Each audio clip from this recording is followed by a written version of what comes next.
জানেন, আশা করি সবাই ভালো আছেন। আল্লাহর রহমতে আমিও ভালো আছি। আজ আপনাদের দেখাবো কি করে এই শিরিষ পিঠায় আর এই যে পাতা পিঠায় কি করে গুড় দিতে হয়।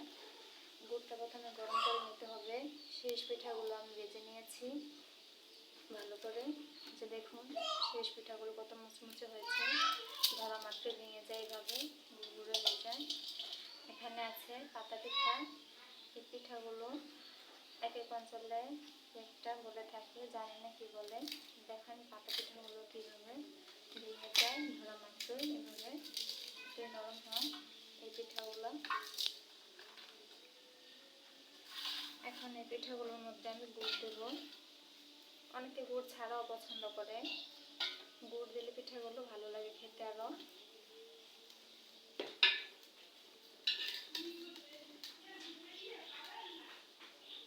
দেখুন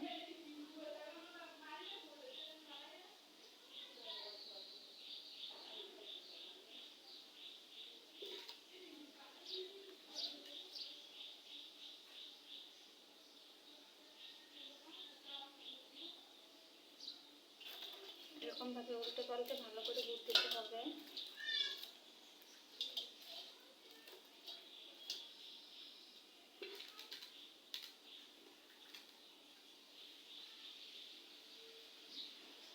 যাতে প্রত্যেকটা পিঠার গায়ে গুড় লাগে।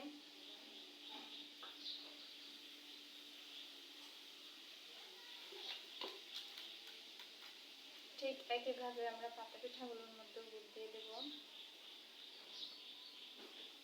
এমনভাবে দিতে হবে যাতে পাতা পিঠার প্রত্যেকটা গায়ের মধ্যে গুড় লাগে।